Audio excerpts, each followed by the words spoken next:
اقل من ثانيه. اتفضل اتفضل. تحت امرك يا فندم. دلوقتي يعني قضيه جديده يا سياده الفريق والاحاله للجنايات. يعني هي جديده بالنسبه لحضرتك لكن ما انا عايشها من الاول يعني. ايوه يعني هل هي دي ذات القضيه نفسها؟ خدت الاطار لا والله هي توسعات في الموجود. الظاهر ما بنلاقي الموجود ما فيهوش البركه كفايه فبنتوسع بقى شويه كده يمين وشمال.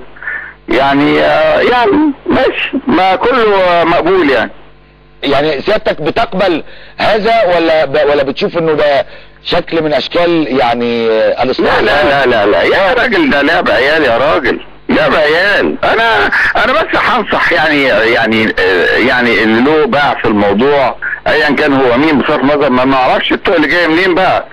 عايز اقول يا راجل روح شوف حالك وشوف قضاياك وشوف بلاويك وشوف الحاجات اللي وراك البلاوي بقى المتسجله. احنا هنعمل لعب العيال ده واحمد شفيق مش فاضي لعب العيال. عندنا لبلدنا مهام اعلى من ذلك بكثير وهيعرفوا كويس قوي قريب ان هم كانوا بيضيعوا وقت في حاجات غريبه. كان اولى بيهم يشوفوا لقمه العيش للناس. كان اولى بيهم يشوفوا الصالح العام.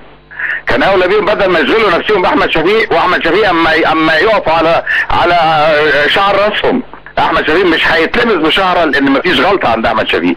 انا بنصح اللي يعني بيتفلسف انا ما اعرفوش هو مين يطلع ده يلموا الدور معايا احسن لهم لان هم الحساب هيبقى عسير في الاخر باذن الله. هذه ليست نصيحه ولكنه كما لو كان انذار وتهديد ووعيد. اعتبر حضرتك انه انذار. انا نصيحه لوجه الله لو واحد عايز يحترم نفسه ويشوف بالظبط وراه ايه لان عنده بلاوي. في بلاوي الملفات مفتوحه والملفات متخزنه عند الوزراء المسؤولين.